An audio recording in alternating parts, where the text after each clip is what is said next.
Students, welcome to NCERT पाठशाला। इस video में हम अरिथमेटिक प्रोग्रेशन का एक्सरसाइज 5.3 और उसके क्वेश्चन नंबर 1 के ये 4 पार्ट्स यहाँ पर डिस्कस करने वाले हैं। तो यहाँ पर क्वेश्चन हमें दे रखा है, find the sum of the following arithmetic progressions. यानी कि यहाँ पर जो अरिथमेटिक प्रोग्रेशंस हमें दे रखे हैं, हमें इनका सम निकालना है, राइट। तो चलिए शुरू करते हैं क्वेश्चन नंबर 1 के पार्ट 1 के साथ। तो यहाँ पर क्वेश्चन नंबर 1 में अरिथमेटिक प्रोग्रेशन क्या है हमारे पास, ये है 2, 7, 12 एंड सो ऑन। और हमें इस अरिथमेटिक प्रोग्रेशन के पहले 10 टर्म्स का सम निकालना है, राइट। तो देखो यहाँ पर 2 हमारा पहला टर्म यानी कि A1 है, 7 हमारा दूसरा टर्म यानी कि A2 है, 12 हमारा तीसरा टर्म यानी कि A3 है। और इस तरह से जब हम इस सीरीज को आगे बढ़ाएंगे तो कहीं ना कहीं हमारे पास 10th टर्म भी आएगा, राइट। और इस 10th टर्म को हम कहते क्या हैं, इसे हम A10 कहते हैं।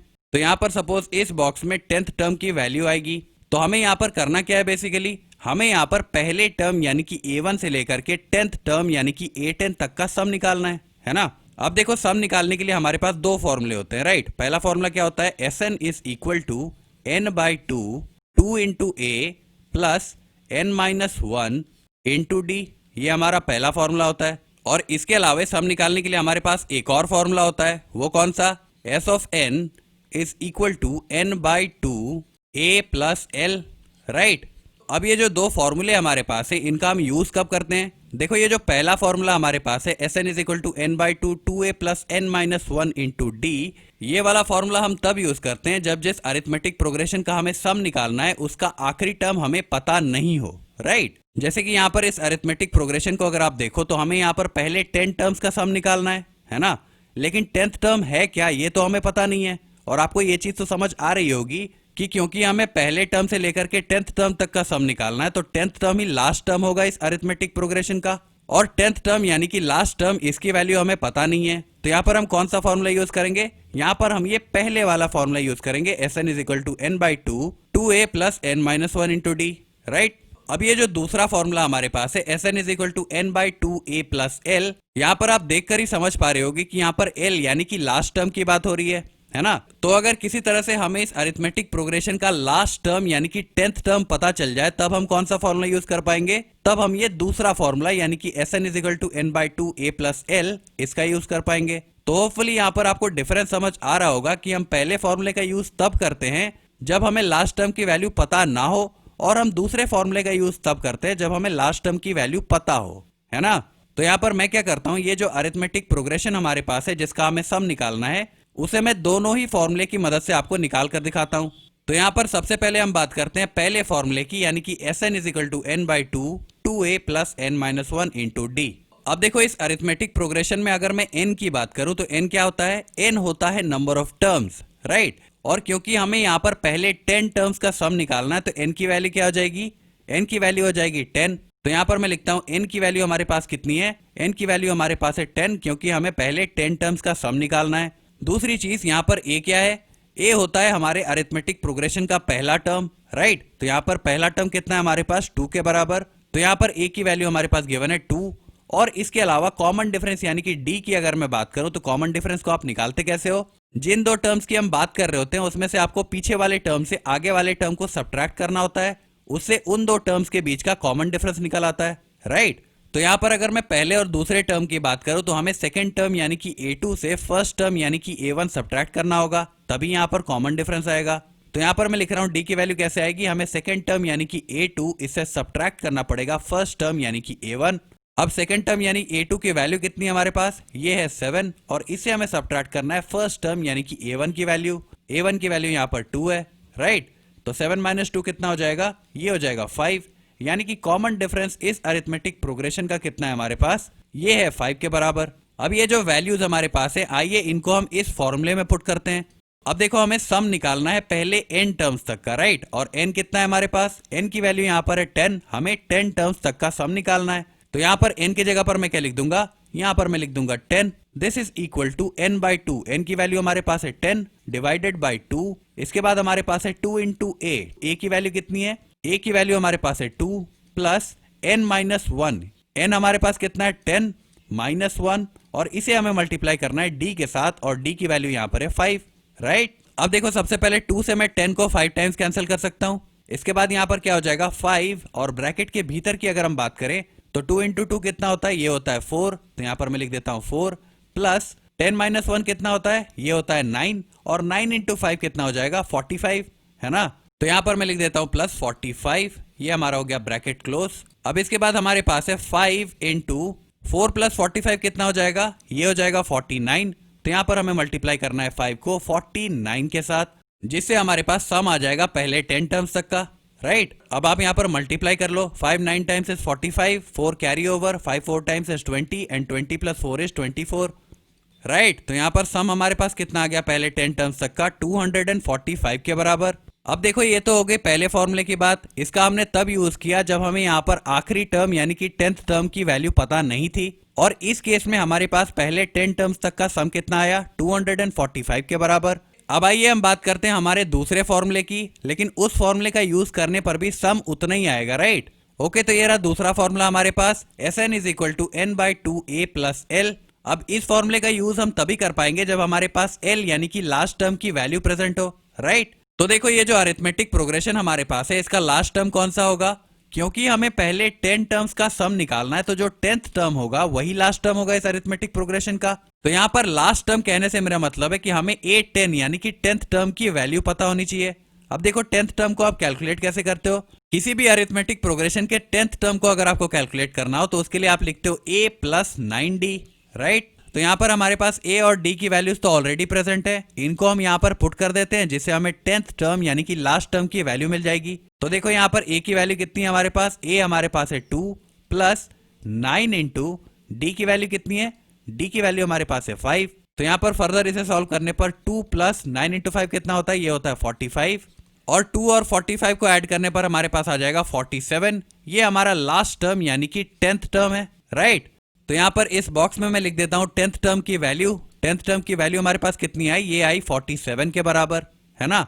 और इसी से हमें पता चल रहा है कि हमारा लास्ट टर्म यानी कि 10th टर्म ये कितना आया, ये हमारे पास है 47। अब आइए हम सम निकालते हैं। तो यहाँ पर हमें सम निकालना है n टर्म्स तक का, और n हमारे पास कितना है, n की वैल्यू यहाँ पर है 10, क्योंकि हमें पहले 10 टर्म्स का सम निकालना है। तो यहाँ पर n की जगह पर मैं लिख देता हूँ 10। This is equal to n/2। n की वैल्यू हमारे पास है 10, तो यहाँ पर आ जाएगा 10/2। इसके बाद हमारे पास है a + l। a की वैल्यू हमारे पास है 2 प्लस l यानी कि लास्ट टर्म की वैल्यू हमारे पास है 47। अब देखो यहाँ पर 2 10 को 5 टाइम्स कैंसिल कर देगा, तो यहाँ पर वैल्यू आ जाएगी 5, और ब्रैकेट के भीतर अगर आप देखो तो 2 + 47 कितना होता है, ये होता है 49। तो यहाँ पर हमें 5 को मल्टीप्लाई करना पड़ेगा 49 के साथ। तो यहाँ पर फाइनली वैल्यू हमारे पास आ जाएगी 5 × 9 is 45, 4 carry over, 5 4 times is 20 and 20 + 4 is 24। तो पहले 10 टर्म्स का सम हमारे पास फिर से कितना आ गया 245 के बराबर। अब देखो ये जो सम हमारे पास आया है 245, ये तो पिछली बार भी आया था, राइट। पिछली बार हमने कौन सा फॉर्मूला यूज किया था, S of n = n/2 2a + n - 1 × d, right. तो यहाँ पर आपको एक चीज समझ आ रही होगी कि ये जो दो फॉर्मूले हमारे पास है सम निकालने के, इनमें से किसी भी फॉर्मूले को आप यूज कर सकते हो, लेकिन ये वाला जो फॉर्मूला हमारे पास है Sn = n/2 2a + n - 1 × d, इस फॉर्मूले का यूज आप तब करोगे जब आपको लास्ट टर्म की वैल्यू गिवन ना हो। और ये जो फॉर्मूला हमारे पास है Sn = n/2 a + l, इसका आप तब यूज करोगे जब आपको लास्ट टर्म की वैल्यू गिवन हो, राइट। तो यहाँ पर मैंने दोनों ही फॉर्मूले से आपको सम निकाल कर बता दिया, और वो दोनों ही केसेस में कितना आया 245 के बराबर। तो ये जो अरिथमेटिक प्रोग्रेशन हमारे पास है 2 7 12 एंड सो ऑन, इसके पहले 10 टर्म्स का सम हमारे पास कितना आया, पहले 10 टर्म्स का सम इस अरिथमेटिक प्रोग्रेशन के लिए हमारे पास है 245, और यही हो जाएगा इस क्वेश्चन का आंसर। अब आइए हम बात करते हैं क्वेश्चन नंबर 2 की। ओके, तो ये रहा क्वेश्चन नंबर 2 हमारे पास। यहाँ पर अरिथमेटिक प्रोग्रेशन हमारे पास क्या है, -37 -33 -29 एंड सो ऑन, और इस अरिथमेटिक प्रोग्रेशन के पहले 12 टर्म्स का हमें सम निकालना है, राइट। तो यहाँ पर देखिए -37 हमारा पहला टर्म यानी कि a1 है, -33 हमारा दूसरा टर्म यानी कि a2 है, -29 हमारा तीसरा टर्म यानी कि a3 है। और इस तरह से जब हम इस अरिथमेटिक प्रोग्रेशन को आगे बढ़ाएंगे तो कहीं ना कहीं हमारे पास 12th टर्म यानी कि a12 भी आएगा। यहाँ पर सपोज इस बॉक्स के भीतर आएगा 12th टर्म। तो यहाँ पर हमें करना क्या है, हमें पहले टर्म से लेकर के 12th टर्म तक का सम निकालना है। यहाँ पर सम निकालने के लिए आप फिर से दोनों ही फॉर्मूले का यूज कर सकते हो। सबसे पहले हम बात करते हैं Sn = n/2 2a + n - 1 × d। यहाँ पर सबसे पहले हमें n की वैल्यू दे रखी है 12 के बराबर, क्योंकि हमें पहले 12 टर्म्स का सम निकालना है। इसके अलावा a यानी कि पहले टर्म की वैल्यू हमारे पास कितनी है, -37 के बराबर। और अगर मैं डी यानी कि कॉमन डिफरेंस की बात करूं तो इसे आप कैलकुलेट कर सकते हो। पहले दो टर्म्स की अगर हम बात करें तो कॉमन डिफरेंस कैसे आएगा, हमें सेकंड टर्म यानी कि a2 से सब्ट्रैक्ट करना पड़ेगा फर्स्ट टर्म यानी कि a1। तो यहां पर मैं लिख देता हूं हमें a2 से सब्ट्रैक्ट करना है a1। तो यहां पर a2 की वैल्यू हमारे पास कितनी है, ये है -33 के बराबर, और इससे हमें सब्ट्रैक्ट करना है पहला टर्म, और a1 की वैल्यू कितनी है यहाँ पर, ये है -37 के बराबर। तो यहाँ पर वैल्यू आ जाएगी -33, और यहाँ पर ब्रैकेट को जैसे ही आप ओपन करोगे तो माइनस माइनस प्लस हो जाएगा, तो यहाँ पर आ जाएगा +37, और -33 + 37 ये कितना हो जाएगा, ये हो जाएगा +4 के बराबर। तो कॉमन डिफरेंस हमारे पास है +4। तो यहाँ पर डी की जगह पर मैं लिख देता हूँ इसकी वैल्यू यानी कि 4। अब देखो ये जो वैल्यूज हमारे पास गिवन है इनको हम इस फॉर्मूले में पुट करते हैं। तो यहाँ पर हमें सम निकालना है पहले n टर्म्स तक का, और n की वैल्यू यहाँ पर कितनी है, 12 है, राइट, क्योंकि हमें पहले 12 टर्म्स का सम निकालना है। तो यहाँ पर n के जगह पर मैं पुट कर देता हूँ 12। This is equal to n/2। n की वैल्यू हमारे पास है 12 divided by 2, bracket 2 into a हमारे पास है -37 के बराबर, प्लस n-1, n हमारे पास है 12, तो यहाँ पर आ जाएगा 12 - 1 इंटू डी हमारे पास है 4। तो यहाँ पर सबसे पहले 2 12 को 6 टाइम्स कैंसिल कर देगा, तो यहाँ पर फर्दर वैल्यू आ जाएगी 6 इंटू ब्रैकेट के भीतर की अगर हम बात करें तो 2 इंटू -37 कितना हो जाएगा, ये हो जाएगा -74 के बराबर। तो यहाँ पर मैं लिख देता हूँ -74, प्लस 12 - 1 कितना होता है, ये होता है 11, और 11 इंटू 4 हो जाएगा 44। तो यहाँ पर वैल्यू आ जाएगी +44। This is equal to 6 into, यहाँ पर ब्रैकेट के भीतर की अगर हम बात करें तो -74 + 44 ये कितना हो जाएगा, ये हो जाएगा -30 के बराबर, राइट। तो यहाँ पर मैं लिख देता हूँ -30, और फाइनली 6 इंटू -30 कितना हो जाएगा, ये हो जाएगा -180 के बराबर। ये हमारे पास सम आ गया पहले 12 टर्म्स का। इसे मैं यहाँ पर साइड में रख देता हूँ। अब यहाँ पर अगर मैं दूसरे फॉर्मूले यानी कि Sn = n/2 a + l की बात करूं तो इस फॉर्मूले का यूज करने के लिए हमें l यानी कि लास्ट टर्म की वैल्यू पता होनी चाहिए, राइट। अब देखो ये जो अरिथमेटिक प्रोग्रेशन हमारे पास है इसमें हमें पहले 12 टर्म्स का सम निकालना है, तो जो 12 टर्म हमारे पास होगा वही तो आखिरी टर्म होगा, है ना। तो सबसे पहले हम लास्ट टर्म यानी कि 12 टर्म की वैल्यू को कैलकुलेट कर लेते हैं। 12 टर्म यानी कि a12 की वैल्यू को आप कैलकुलेट कैसे करते हो, इसके लिए हम पहले टर्म में 12 से एक कम यानी कि 11 टाइम्स कॉमन डिफरेंस को ऐड करते हैं, राइट। यहाँ पर a की वैल्यू हमारे पास है -37 प्लस 11 इंटू डी की वैल्यू हमारे पास है 4। तो यहाँ पर फर्दर वैल्यू आ जाएगी -37 प्लस 44। तो यहाँ पर -37 प्लस 44 ये कितना हो जाएगा, ये हो जाएगा +7 के बराबर, और ये हमारा 12 टर्म या फिर आप कह लो ये हमारा लास्ट टर्म है, राइट। तो यहाँ पर इस बॉक्स में मैं 12 टर्म की वैल्यू लिख देता हूँ, ये हमारे पास आई है +7 के बराबर। अब यहाँ पर इस फॉर्मूले की अगर हम बात करें तो हमें सम निकालना है पहले n टर्म्स तक का। n की वैल्यू हमारे पास है 12, this is equal to n/2 यानी कि 12/2, और ब्रैकेट के भीतर हमें a + l करना है, राइट। a हमारे पास है -37 प्लस l यानी कि लास्ट टर्म हमारे पास कितना है, लास्ट टर्म यानी कि 12th टर्म हमारे पास है 7, तो यहाँ पर मैं लिख देता हूँ +7। अब सबसे पहले 2 12 को 6 टाइम्स कैंसिल कर देगा, तो यहाँ पर वैल्यू आ जाएगी 6 इंटू ब्रैकेट के भीतर की अगर हम बात करें तो -37 + 7 ये कितना हो जाएगा, ये हो जाएगा -30 के बराबर। तो यहाँ पर मैं लिख देता हूँ -30, और फाइनली 6 इंटू -30 ये कितना हो जाएगा, ये हो जाएगा फिर से -180 के बराबर, और ये हमारे पास सम आ चुका है पहले 12 टर्म्स तक का। तो यहाँ पर आप फिर से देख सकते हो कि ये जो सम हमारे पास आया है पहले 12 टर्म्स तक का, ये पिछली बार यानी कि पहले फॉर्मूले का यूज करने पर भी उतना ही आया था, राइट। पहला फॉर्मूला हमारे पास क्या था, Sn = n/2 2a + n-1 into D. तो यहाँ पर आप दोनों में से कोई सा भी फॉर्मूला यूज कर सकते हो, आंसर दोनों ही केसेस में बराबर आएगा, है ना। अब यहाँ पर क्वेश्चन नंबर 2 में जो अरिथमेटिक प्रोग्रेशन हमें दी गई है इसके पहले 12 टर्म्स का सम हमारे पास कितना आया, ये आया -180 के बराबर, और यही हो जाएगा क्वेश्चन नंबर 2 का आंसर, राइट। अब आइए हम बात करते हैं क्वेश्चन नंबर 3 की। ओके, तो ये रहा क्वेश्चन नंबर 3 हमारे पास। यहाँ पर हमें अरिथमेटिक प्रोग्रेशन क्या दी गई है, 0.6 1.7 2.8 एंड सो ऑन, और इस अरिथमेटिक प्रोग्रेशन के हमें पहले 100 टर्म्स तक का सम निकालना है, राइट। तो यहाँ पर 0.6 हमारा पहला टर्म यानी कि a1 है, 1.7 हमारा दूसरा टर्म यानी कि a2 है, 2.8 हमारा तीसरा टर्म यानी कि a3 है, और इस तरह से जब हम इस अरिथमेटिक प्रोग्रेशन को आगे बढ़ाएंगे तो कहीं ना कहीं इसका 100 टर्म यानी कि a100 भी आएगा, राइट। तो यहाँ पर हमें पहले टर्म से लेकर के 100 टर्म तक का सम निकालना है। अब इसका मतलब ये हुआ कि हमें n की वैल्यू दे रखी है 100 के बराबर, क्योंकि हमें पहले 100 टर्म्स का सम निकालना है। साथ ही साथ a यानी कि पहला टर्म कितना है हमारे पास, ये है 0.6। और अगर मैं कॉमन डिफरेंस यानी कि d की बात करूं तो इसके लिए आप सेकंड टर्म यानी कि a2 से फर्स्ट टर्म यानी कि a1 सब्ट्रैक्ट करोगे। a2 की वैल्यू कितनी है हमारे पास, ये है 1.7 के बराबर, और इससे आपको सब्ट्रैक्ट करना है a1 हमारे पास है 0.6। अब 1.6 से जब आप 0.6 सब्ट्रैक्ट करोगे तो आपको वैल्यू मिल जाएगी 1.1 के बराबर। यही हमारा कॉमन डिफरेंस होगा। तो यहाँ पर मैंने लिख दिया d की वैल्यू हमारे पास है 1.1। अब अगर मैं सम की बात करूं तो s ऑफ n क्या होता है, ये होता है n/2 2a plus n-1 into D, right. तो यहाँ पर हमें सम निकालना है पहले n टर्म्स तक का, n हमारे पास है 100, तो यहाँ पर हमें s 100 निकालना है। This is equal to n/2 यानी कि 100/2।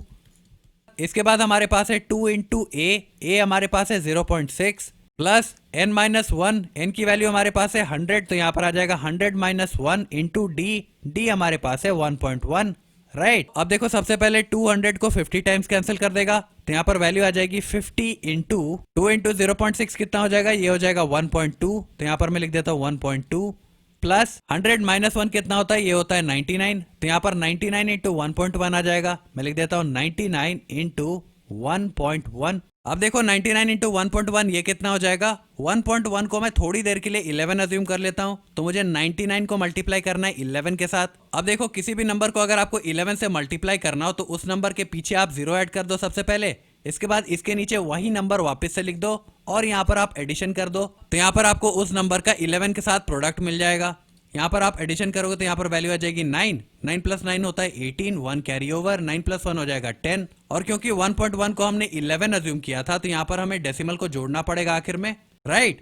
तो यहाँ पर 99 इंटू 1.1 ये कितना हो जाएगा, ये हो जाएगा 108.9, तो यहाँ पर मैं लिख देता हूँ 50 ब्रैकेट 1.2 प्लस 108.9, तो यहाँ पर वैल्यू आ जाएगी 50 इंटू, यहाँ पर हमें 1.2 में ऐड करना है 108.9, तो यहाँ पर मैं ऐड कर देता हूँ 1.2, इसकी वैल्यू कितनी आ जाएगी, 9 plus 2 is 11, 1 carry over, 8 plus 1 is 9 and 9 plus 1 is 10, तो यहाँ पर आ जाएगा 0, 1 कैरी ओवर, तो यहाँ पर आ जाएगा 0 प्लस 1 दैट इज 1 और 1, तो 1.2 प्लस 108.9 ये कितना आ गया, ये आ गया 110.1 के बराबर। अब अगर मैं इस डेसिमल पॉइंट को यहाँ से हटा दूं तो मुझे डिवाइड करना पड़ेगा 10 के साथ, और इस 10 के एक 0 से 50 का एक 0 कैंसिल हो जाएगा, तो यहाँ पर फाइनली हमारे पास वैल्यू आ गई 5 इंटू 1101, और यहाँ पर प्रोडक्ट करने पर वैल्यू आ जाएगी 5055 के बराबर, है ना। ये हमारे पास सम आ चुका है पहले 100 टर्म्स तक का। अब यहाँ पर दूसरे फॉर्मूले की अगर हम बात करें तो इसके लिए हमें L यानी कि लास्ट टर्म पता होना चाहिए। अब क्योंकि इस अरिथमेटिक प्रोग्रेशन के पहले 100 टर्म्स का हमें सम निकालना है, तो 100 टर्म जो होगा वही तो आखिरी टर्म होगा, राइट। तो यहाँ पर लास्ट टर्म यानी कि A100, इसकी वैल्यू हमें कैलकुलेट करनी होगी। A100 को आप कैलकुलेट कैसे करते हो, इसके लिए आप पहले टर्म में 100 से एक कम यानी कि 99 टाइम्स कॉमन डिफरेंस को ऐड करते हो, राइट। पहला टर्म यानी कि A कितना है हमारे पास, ये है 0.6 प्लस 99 इंटू डी की वैल्यू कितनी है हमारे पास, डी हमारे पास है 1.1 के बराबर, तो यहाँ पर फर्दर वैल्यू हमारे पास आ जाएगी 0.6 प्लस 99 इंटू 1.1 हमने पिछली बार किया था, ये कितना आया था, ये आया था 108.9 के बराबर। और अगर हम 108.9 में ऐड करें 0.6 तो यहाँ पर 9 प्लस 6 हो जाएगा 15, 1 कैरी ओवर, यहाँ पर आ जाएगा 8 प्लस 1 9, इसके बाद 0, इसके बाद 1 और ये डेसिमल पॉइंट यहाँ पर, राइट। तो यहाँ पर 0.6 प्लस 108.9 ये हमारे पास आ जाएगा 109.5 के बराबर। ये हमारा लास्ट टर्म यानी कि 100 टर्म है। तो यहाँ पर इस बॉक्स में मैं लिख देता हूँ 109.5, ये इस अरिथमेटिक प्रोग्रेशन का लास्ट टर्म यानी कि 100 टर्म है। अब देखिए इस फॉर्मूले में हम वैल्यूज को पुट करना शुरू करते हैं। सबसे पहले हमारे पास है s ऑफ n और n की वैल्यू हमारे पास है 100, जिसका मतलब है कि हमें पहले 100 टर्म्स का सम निकालना है। This is equal to n/2 यानी कि 100/2, और इसके बाद हमें ऐड करना है a प्लस l। a की वैल्यू हमारे पास है 0.6 और l यानी कि लास्ट टर्म हमारे पास कितना है 100 टर्म यानी कि 109.5। अब अगर आप 109.5 में ऐड करो 0.6 तो यहाँ पर वैल्यू कितनी आ जाएगी, सबसे पहले 6 प्लस 5 हो जाएगा 11, 1 कैरी ओवर, 9 प्लस 1 इज 10, यहाँ पर आ जाएगा 0, 1 कैरी ओवर और यहाँ पर आ जाएगा 1 1, तो यहाँ पर वैल्यू हमारे पास आ जाएगी 100/2 और ब्रैकेट के भीतर आ जाएगा 110.1। इसके बाद 200 को 50 टाइम्स कैंसिल कर देगा, तो इसे हम लिख सकते हैं 50 इंटू 110.1। और अगर मैं इस डेसिमल पॉइंट को रिमूव कर दूं तो यहाँ पर हमें 10 से डिवाइड करना पड़ेगा। इस 0 से ये वाला 0 कैंसिल हो जाएगा, तो यहाँ पर वैल्यू आ जाएगी 5 इंटू 1101 और इसकी वैल्यू हो जाएगी फाइनली 5505 के बराबर। ये हमारे पास सम आ चुका है पहले 100 टर्म्स तक का। तो यहाँ पर क्वेश्चन नंबर 3 में जो अरिथमेटिक प्रोग्रेशन हमें दी गई है इसके 100 टर्म्स तक का सम यानी कि S100 ये कितना है हमारे पास, ये आया 5505 के बराबर और यही इस क्वेश्चन का आंसर हो जाएगा। अब आइए हम बात करते हैं क्वेश्चन नंबर 4 की। ओके, तो ये रहा क्वेश्चन नंबर 4 हमारे पास। यहाँ पर अरिथमेटिक प्रोग्रेशन हमारे पास है 1/15, 1/12, 1/10 एंड सो ऑन। और इस अरिथमेटिक प्रोग्रेशन के हमें पहले 11 टर्म्स तक का सम निकालना है। तो 1/15 हमारा पहला टर्म यानी कि A1 हो जाएगा, 1/12 हमारा दूसरा टर्म यानी कि A2 हो जाएगा, 1/10 हमारा तीसरा टर्म यानी कि A3 हो जाएगा। और इस तरह से इस अरिथमेटिक प्रोग्रेशन को आगे बढ़ाने पर कहीं ना कहीं 11th टर्म यानी कि A11 भी आएगा। तो यहाँ पर हमें पहले टर्म से लेकर के 11 टर्म तक का सम निकालना है। तो यहाँ पर n की वैल्यू कितनी हो जाएगी, n की वैल्यू हो जाएगी 11 क्योंकि हमें पहले 11 टर्म्स तक का सम निकालना है। इसके अलावा a यानी कि पहला टर्म हमारे पास कितना है, ये है 1/15 के बराबर। और अगर मैं d की बात करूं तो इसके लिए आप क्या करोगे, आप सेकंड टर्म यानी कि A2 इससे सब्ट्रैक्ट करोगे फर्स्ट टर्म यानी कि A1। A2 की वैल्यू हमारे पास है 1/12 और इससे हमें सब्ट्रैक्ट करना है A1 की वैल्यू हमारे पास है 1/15। तो यहाँ पर आप सबसे पहले एलसीएम ले लो। 12 और 15 का एलसीएम कितना हो जाएगा, ये हो जाएगा 60। 12 5 टाइम्स से 60 एंड 5 इंटू 1 कितना हो जाएगा, ये हो जाएगा 5 माइनस 15 4 टाइम्स से 60 एंड 4 इंटू 1 कितना हो जाएगा, ये हो जाएगा 4 और 5 माइनस 4 हो जाएगा 1 डिवाइडेड बाय 60। तो इस अरिथमेटिक प्रोग्रेशन का कॉमन डिफरेंस कितना है हमारे पास, ये है 1/60। तो यहाँ पर d की जगह पर मैं लिख देता हूँ 1/60। अब देखो अगर मैं सम ऑफ n टर्म्स की बात करूं तो इसके लिए हमारे पास फॉर्मूला है n/2 2a plus n-1 into d। तो यहाँ पर हमें सम निकालना है n टर्म्स तक का। n की वैल्यू हमारे पास है 11, this is equal to n/2 यानी कि 11/2। इसके बाद हमारे पास है 2 इंटू a की वैल्यू हमारे पास है 1/15 प्लस n-1, n हमारे पास है 11 माइनस 1 इंटू d हमारे पास है 1/60, राइट। तो यहाँ पर देखो सबसे पहले हमारे पास है 11/2। इसके बाद अगर हम ब्रैकेट के भीतर की बात करें तो 2 इंटू 1/15 कितना हो जाएगा, ये हो जाएगा 2/15 प्लस 11 माइनस 1 हो जाएगा 10। तो यहाँ पर आ जाएगा 10 इंटू 1/60। इसके बाद हम 1 0 से 1 0 कैंसिल कर सकते हैं। तो यहाँ पर वैल्यू आ जाएगी 11/2 ब्रैकेट 2/15 प्लस 1/6, है ना। फर्दर इसे सॉल्व करने पर यहाँ पर वैल्यू आ जाएगी 11/2। अब अगर हम ब्रैकेट के भीतर एलसीएम ले लें तो यहाँ पर एलसीएम आ जाएगा 30। 15 2 times is 30 and 2 into 2 is 4। तो यहाँ पर न्यूमरेटर में आ जाएगा 4 plus 6 5 times is 30 and 5 into 1 is 5। तो यहाँ पर आ जाएगा 5। इसकी वैल्यू फर्दर आ जाएगी 11/2। इसे हमें मल्टीप्लाई करना है। 5 प्लस 4 कितना होता है, ये होता है 9/30। तो यहाँ पर अगर मैं 3 से कैंसिल करूं, 3 times is 9 and 3 10 times is 30। तो यहाँ पर वैल्यू फाइनली कितनी आ जाएगी, 11 into 3 is 33 divided by 2 into 10 is 20। ये हमारे पास सम आ गया पहले 11 टर्म्स तक का 33/20, राइट। अब अगर हम दूसरे फॉर्मूले की बात करें तो इसके लिए हमें L यानी कि लास्ट टर्म की वैल्यू पता होनी चाहिए। और क्योंकि इस अरिथमेटिक प्रोग्रेशन के पहले 11 टर्म्स का सम हमें निकालना है तो लास्ट टर्म कितना हो जाएगा, 11th टर्म। तो यहाँ पर मैं लिख देता हूँ L यानी कि लास्ट टर्म, इसकी वैल्यू हो जाएगी A11 के बराबर। और 11 टर्म की वैल्यू को आप कैलकुलेट कैसे करते हो, इसके लिए आप पहले टर्म में 11 से एक कम यानी कि 10 टाइम्स कॉमन डिफरेंस को ऐड करते हो। तो यहाँ पर देखो A की वैल्यू हमारे पास है 1/15 के बराबर प्लस 10 इंटू D की वैल्यू हमारे पास है 1/60। इसके बाद 1 0 से 1 0 कैंसिल हो जाएगा और यहाँ पर वैल्यू आ जाएगी 1/15 प्लस 1/6। यहाँ पर अगर आप नीचे एलसीएम ले लो तो यहाँ पर एलसीएम आ जाएगा 30। 15 2 times is 30 and 2 into 1 is 2 plus 6 5 times is 30 and 5 into 1 is 5। तो यहाँ पर फाइनली वैल्यू हमारे पास आ जाएगी 7/30 के बराबर। ये हमारा 11 टर्म यानी कि लास्ट टर्म हमें मिल चुका है। तो यहाँ पर इस बॉक्स में मैं लिख देता हूँ 7/30। ये हमारा 11 टर्म यानी कि लास्ट टर्म है। अब अगर मैं सम की बात करूं तो हमें पहले 11 टर्म्स का सम निकालना है। This is equal to n/2। n की वैल्यू हमारे पास है 11 डिवाइडेड बाई 2। a हमारे पास है 1/15 और इसमें हमें ऐड करना है लास्ट टर्म। और लास्ट टर्म यानी कि 11 टर्म हमारे पास है 7/30 के बराबर। तो यहाँ पर लास्ट टर्म की जगह पर मैं लिख देता हूँ 7/30। अब यहाँ पर सॉल्व करने पर सबसे पहले हमारे पास है 11/2 और ब्रैकेट के भीतर हम एलसीएम ले सकते हैं। 15 और 30 का एलसीएम हो जाएगा 30। इसके बाद 15 2 times is 30 and 2 into 1 is 2। तो यहाँ पर आ जाएगा 2 plus 30 1 times is 30 and 1 into 7 is 7। तो यहाँ पर आ जाएगा 7। This is equal to 11/2 into 2 plus 7 कितना हो जाएगा 9 डिवाइडेड बाई 30। अब अगर मैं 3 से कैंसिल करूं तो 3 times is 9 and 3 10 times is 30। तो यहाँ पर वैल्यू आ जाएगी 11 into 3 that is 33 divided by 2 into 10 that is 20। ये हमारे पास पहले 11 टर्म्स तक का सम आ चुका है। तो यहाँ पर क्वेश्चन नंबर 4 में जो अरिथमेटिक प्रोग्रेशन हमें गिवन है, इसके पहले 11 टर्म्स यानी कि S11 तक का सम कितना हो जाएगा? ये हो जाएगा 33/20 के बराबर। और यही इस क्वेश्चन का आंसर हो जाएगा, है ना। तो होपफुली ये 4 सवाल आपको समझ आ गए होंगे। अगर आपको कोई डाउट्स या क्वेरीज अभी भी रह जाती हैं तो आप नीचे कमेंट्स में पूछ सकते हो। Okay, thank you.